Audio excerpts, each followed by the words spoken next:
There is a mind beneath your mind, and it has been listening to you your entire life. Understand this before anything else. While your conscious mind has been busy arguing with the world, forming opinions, reacting to headlines, replaying old wounds, and negotiating with fear, another mind has been quietly recording every single word you speak about yourself. It has been recording your tone. It has been recording your sighs. It has been recording the way you speak when no one is listening, the way you describe your life to strangers, the way you whisper to yourself in the dark when the house is silent and there is nothing left to distract you from your own thoughts. That deeper mind does not judge what it hears. It does not filter it for truth. It does not ask whether what you said was fair, accurate, or kind. It simply accepts. And once it accepts, it begins to build your world around what you have told it is true. This is the subconscious mind, and understanding it is not a metaphysical luxury reserved for mystics and dreamers. It is the single most practical piece of knowledge a human being can possess, because everything you call your life, your relationships, your income, your health, your sense of being loved or unloved, chosen or forgotten, powerful or powerless, is simply the outer expression of an inner conversation you have been having with yourself, often without even noticing you were having it. Think about this for a moment. You did not consciously choose most of what you believe about yourself. Somewhere along the way, in childhood, in heartbreak, in failure, in comparison, in silence, an impression was made. A sentence was spoken to you, or about you, or by you, and it slipped past the guard of your conscious reasoning and settled into the deeper waters of your being. And once it settled there, it stopped being a thought. It became a program. It became the lens through which you interpret everything that happens to you.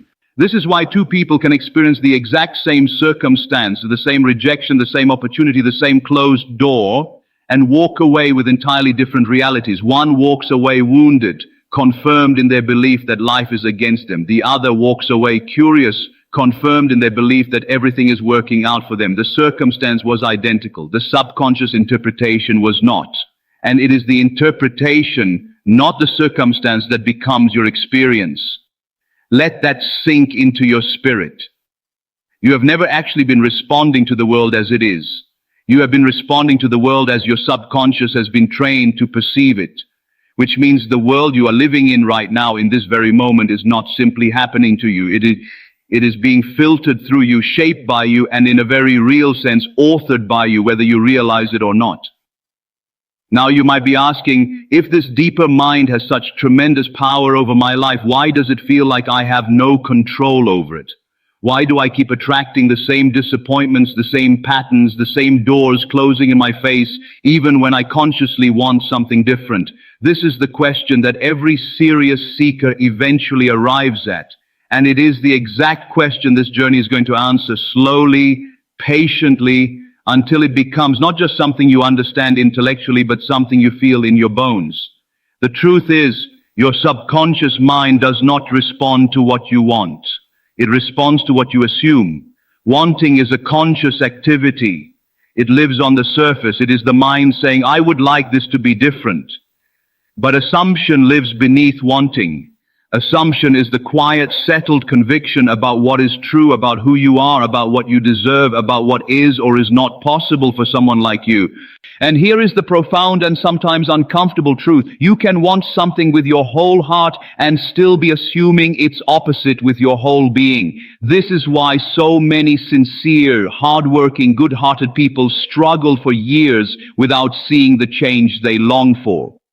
They are fighting a war on the surface while surrendering the battle underneath. Consider this. A person can say every single day, I am going to be successful, and mean it with real emotional intensity. And yet beneath that affirmation lives a quieter, older voice that whispers, people like me don't get to have that. That older voice was not chosen. It was absorbed. Perhaps it came from a parent who struggled financially and spoke often of lack. Perhaps it came from an early failure that was never emotionally resolved, only buried. Perhaps it came from a culture, a community, a family system that taught, without ever saying it directly, that ambition beyond a certain point was dangerous, arrogant, or unrealistic. And so this person spends their days consciously affirming abundance while subconsciously assuming limitation, and the subconscious, being the deeper and more powerful voice, wins every single time. Not because it is cruel, not because you are being punished, but because it is simply doing exactly what it was trained to do. Take the dominant, habitual assumption and manifest it as your outer experience. This is why willpower alone cannot change your life. You have probably tried this before. You have tried to force positivity, to grit your teeth and think happy thoughts, to push through with sheer determination, only to find yourself exhausted, defeated, and quietly convinced that maybe you are simply not one of the lucky ones. Understand this. It was never a lack of effort. It was a misunderstanding of where the real work needed to happen. You cannot out-willpower a subconscious assumption. You can only replace it. And replacement does not happen through force. It happens through a very specific, very gentle, very intentional process of feeling your way into a new identity until the old one can no longer hold its shape. This brings us to one of the most important truths ever spoken about the mind, echoed across centuries by mystics, prophets, and modern teachers of consciousness alike. Imagination is not mere fantasy. Imagination is the actual creative power of your being. When the ancient scriptures speak of the kingdom of God being within you, they are not describing a poetic metaphor meant only for Sunday reflection. They are describing an operational truth about the nature of reality itself.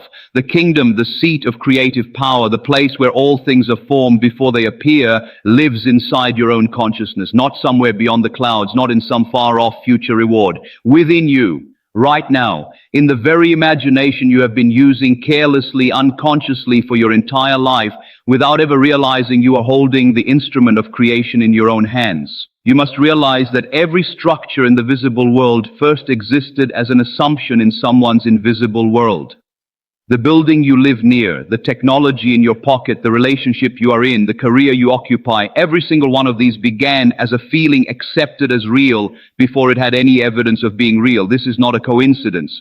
This is the mechanism of all creation. First the assumption, felt as true. Then the subconscious accepting that assumption without question. Then the outer world slowly, faithfully rearranging itself to match what has been accepted within. Feel this deeply. You have been doing this your entire life, whether you meant to or not. You have simply, until now, been doing it unconsciously, letting old wounds and inherited fears do the imagining for you. What is being offered to you now is not a new power. It is the same power, finally placed in conscious hands. So let us speak now of how to actually reclaim this power. How do you take back control of the subconscious mind that has, until this point, been running on programs you did not choose? The first truth you must accept is that the subconscious mind is most receptive in the state between waking and sleep. Think about this for a moment. In this drowsy, relaxed, half-dreaming state, the analytical, skeptical, critical part of your mind grows quiet. It stops arguing. It stops demanding evidence. It stops asking, but how will this happen? And in that quiet, receptive space, whatever you feel to be true is accepted by the subconscious as instruction. This is why the moments just before sleep and the moments just after waking are the most sacred moments of your entire day.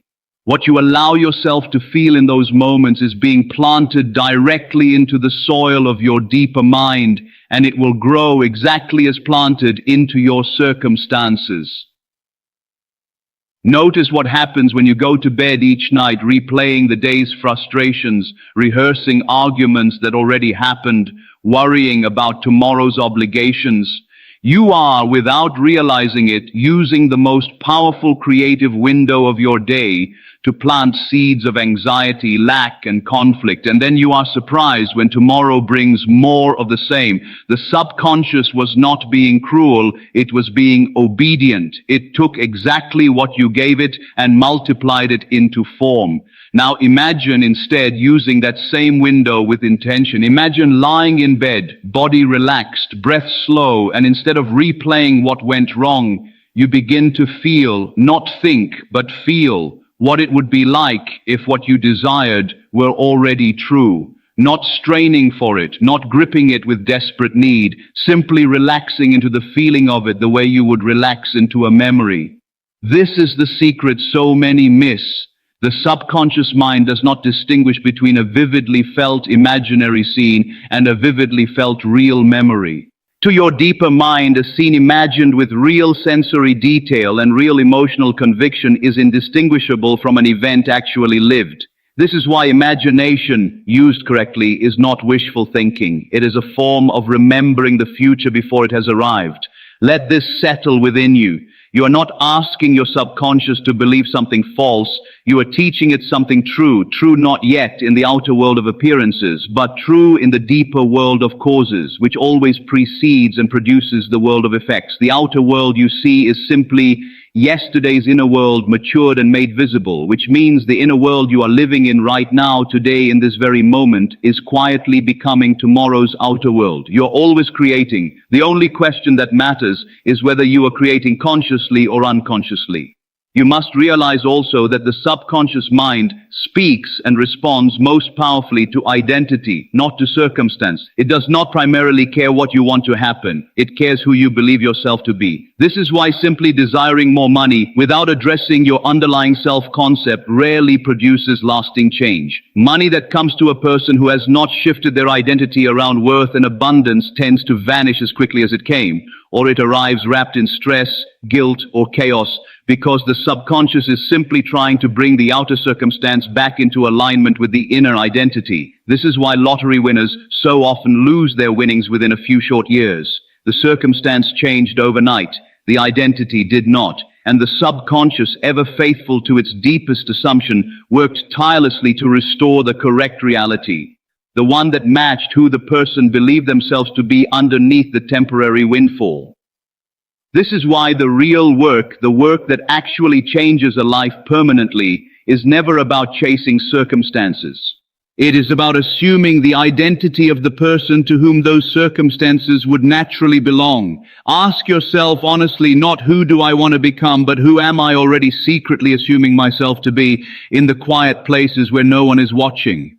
Are you assuming yourself to be someone who is forgotten, overlooked, unlucky, behind schedule, too old, too late, too damaged, too ordinary? Or are you assuming yourself to be someone who is guided, capable, resourced, loved, and moving, even now, even in this very moment of apparent stillness, toward exactly what belongs to them?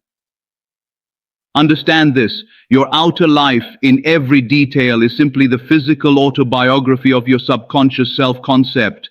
It is not lying to you. It is not random. It is a mirror, precise and unflinching, showing you exactly what you have on the deepest level agreed to be true about yourself. This can feel painful to hear at first, especially if your current circumstances are far from what you desire.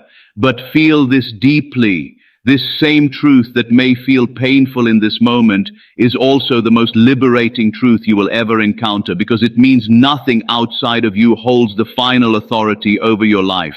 Not your past, not your family's expectations, not the economy, not the year you were born or the mistakes you have made.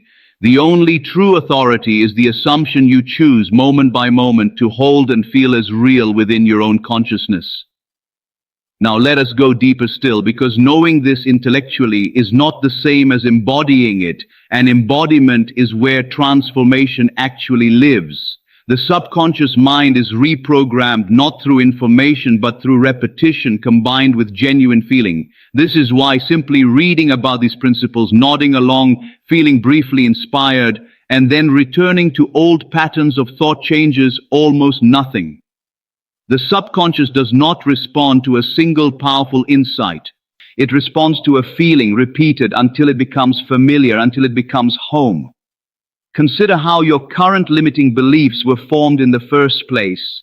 They were not created by a single dramatic event in most cases. They were built slowly through repetition, a phrase heard again and again, a pattern of disappointment experienced again and again, a feeling of not being enough, reinforced quietly again and again until it became your baseline, your default setting, the water you swim in without even noticing it is there. New empowering assumptions are built the exact same way, through repetition, through returning again and again to the felt sense of the reality you wish to become your default.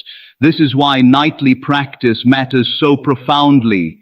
Each night, as you allow your body to relax and your analytical mind to grow quiet, you have the opportunity to revisit a scene, a simple, believable scene that implies your desire has already been fulfilled. Not a grand, unbelievable fantasy, but a small, natural moment that could only happen if the bigger thing you desire were already true. A friend congratulating you, a voice on the other end of the phone confirming good news, the feeling of ease in your body that comes from a burden already lifted. You do not need to force this feeling with grim determination. You simply allow yourself to rest in it, the way you would rest in a warm bath, letting it soak into you, letting it become familiar, letting it become, in your imagination, ordinary. And here is where so many people make their quiet, unconscious mistake. They use their imagination for a few minutes with hope, and then spend the rest of their day using it unconsciously for worry, complaint, and fear. Understand this, you cannot plant a seed of abundance at night and spend your entire day watering weeds of scarcity and expect the garden to reflect only what you intended in those few minutes. Your subconscious mind is being fed all day long, not simply during your dedicated practice. Every conversation where you complain about your circumstances, every scroll through comparison and envy, every offhand remark about how tired you are of struggling, every single one of these is a seed, which means the real mastery is not simply having a nightly practice, it is choosing moment by moment throughout your ordinary day to guard the quality of your inner conversation the way a gardener guards a young and tender seedling from frost. This does not mean pretending everything is perfect when it is not. Spiritual maturity is not the same as denial. It means something far more powerful and far more honest. It means acknowledging where you are without making that acknowledgement your identity. There is a profound difference between saying, things are difficult right now, and saying, I am someone difficult things happen to. The first is a simple, temporary observation about current circumstances. The second is an identity statement, and it is identity statements repeated over time that the subconscious mind takes most seriously. Notice the language you use about yourself, even in passing, even as a joke. I'm always broke. Nothing ever works out for me. I'm just unlucky like that. These small, seemingly harmless sentences are not harmless at all. They are instructions spoken directly to the part of your mind that has no sense of humor and no ability to filter sarcasm from sincerity. It hears the words and it obeys. You are not your past failures. You are not the sum of every disappointment you have survived. You are not the labels others placed on you before you were old enough to know they were only opinions, not facts. You are the imagination behind all of it, the one constant, aware presence that has been quietly observing every version of your life, every circumstance, every chapter, and remains underneath it all, untouched, whole, and free to choose again. This is the deepest teaching hidden within the ancient wisdom that speaks of being born again. It is not a single historical event confined to religious doctrine. It is a present, ongoing invitation available to you in this very moment to die to the old self-concept that has been producing your current results and to be reborn into a new one simply by changing with real feeling and real conviction your assumption about who you are. Let that sink into your spirit. Rebirth is not something that happens to you from the outside. It happens the moment you stop identifying with the old story and begin quietly, faithfully to occupy the feeling of the new one long before the world offers you any evidence that it is true. This is faith correctly understood, not blind hope that something good might happen, but the settled inner conviction that it already has on the level of cause and is now simply making its way faithfully and without exception into the level of visible effect. Consider this: the world you see around you right now took time to form. Every relationship, every financial pattern, every health condition, every recurring circumstance was built over months, years, sometimes decades of consistent inner assumption. It would be unreasonable then to expect a new inner assumption held for only a few days to instantly dismantle years of accumulated evidence. This is where so many sincere seekers lose heart. They practice a new assumption for a short while, see no immediate outer change, and conclude the principle does not work or that they are somehow doing it wrong. Understand this: the absence of immediate outer evidence is not proof that nothing is happening. It is simply proof that the unseen world of causes is still doing its patient, faithful work of rearranging the seen world of effects. Every farmer understands this instinctively. No one plants a seed in the morning and digs it up by evening, disappointed to find no harvest. The farmer trusts the process because the farmer understands the nature of growth. You must extend that same trust to your own inner cultivation. This is why persistence in feeling, not perfection in technique, is what ultimately determines your results. You do not need the perfect words. You do not need flawless visualization skills. You do not need to feel the desired state with 100% intensity every single time you practice. What you need is a willingness to return again and again to the feeling of your fulfilled desire, gently, patiently, the way you would return your attention to your breath during meditation. Whenever your mind wanders, the mind will wander, doubt will surface. Old evidence will present itself loudly, insisting on its own reality. This is not failure. This is simply the old subconscious pattern, momentarily reasserting itself before it fully dissolves. Your only task in that moment is to gently, without frustration, without self-judgment, return your attention to the new assumption. Each time you do this, you are not starting over. You are strengthening a new neural and spiritual pathway, making it slightly more familiar, slightly more accessible, slightly closer to becoming your new automatic default. Allow yourself to see for a moment what your life could look like if this deeper mind, this vast inner power, were finally working with you instead of quietly working against you.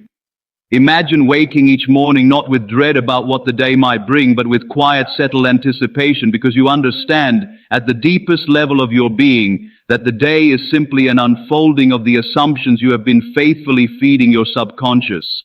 Imagine facing a setback not with the old panic of here we go again, but with the calm, grounded knowing that this is only a temporary appearance, already being corrected by the deeper truth you have chosen to hold within.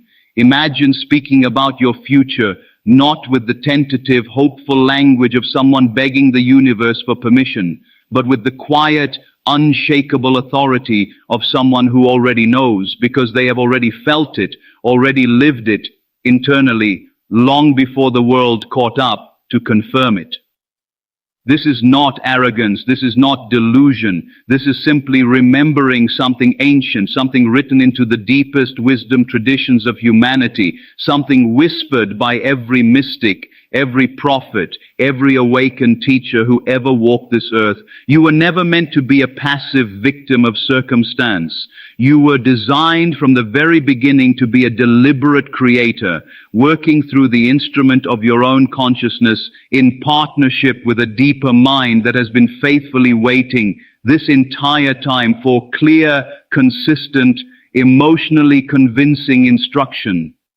You must realize that the subconscious mind does not know the difference between a limitation that is actually true and a limitation you have simply accepted as true through repetition. It has no independent capacity to question you. It trusts you completely, the way a small child trusts a parent, the way rich soil trusts whatever seed is placed within it. It will grow whatever you plant without ever pausing to ask whether the seed was a wise choice. This is both the danger and the extraordinary gift of the human mind. The danger, because it means you may have unknowingly been planting seeds of fear, unworthiness, and lack for years, and reaping exactly the harvest those seeds were destined to produce.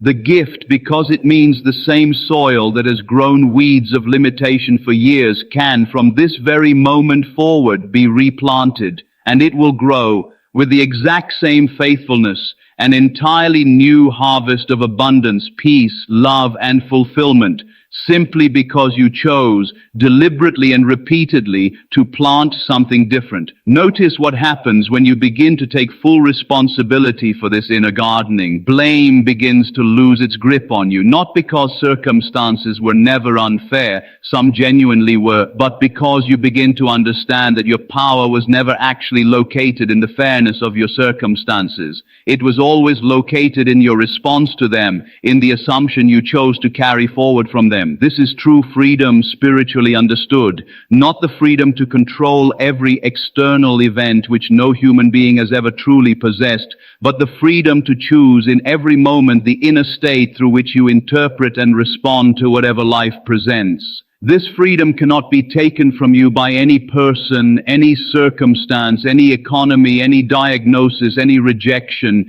It is the one freedom that remains fully intact, fully yours, in every single moment of your existence, waiting only to be claimed. Let this settle within you fully. Claiming this freedom is not a one-time decision. It is a daily, sometimes hourly practice of returning to your true identity whenever the world tempts you to forget it.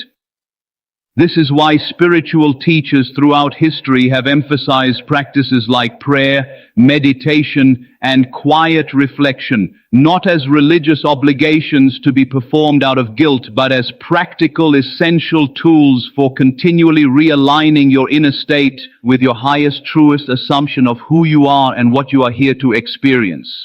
Every time you pause, breathe, and consciously choose to feel gratitude instead of lack, peace instead of anxiety, trust instead of fear, you are actively reprogramming the subconscious mind, one small, faithful choice at a time. You must also understand that this work is not selfish. Some people hesitate to embrace their creative power because somewhere along the way they absorb the belief that wanting more, desiring abundance, or focusing on their own inner state is somehow spiritually inferior to selfless service. But consider this: a person operating from lack, fear, and scarcity has very little genuine capacity to serve others from a place of overflow. It is the person who has done the deep inner work, who has reclaimed their creative power, who has aligned their subconscious with abundance, health, and peace, who becomes truly capable of pouring into others without resentment, without depletion, without the quiet bitterness that so often accompanies self-sacrifice rooted in unhealed lack. Filling your own cup is not selfish. It is the very thing that allows you to become a clean, clear channel through which real generosity, real service, and real love can flow to others. As you continue on this journey, you will notice something remarkable begin to happen. The outer world, slowly at first and then with increasing speed and confidence, will begin to rearrange itself to match your new inner conviction. This will not always look dramatic. Sometimes it looks like a single unexpected opportunity. Sometimes it looks like a relationship quietly improving without any obvious external cause. Sometimes it looks like a persistent worry simply dissolving, replaced by an inexplicable sense of peace. Do not dismiss these small shifts as coincidence. They are evidence, quiet, gentle, but undeniable evidence, that your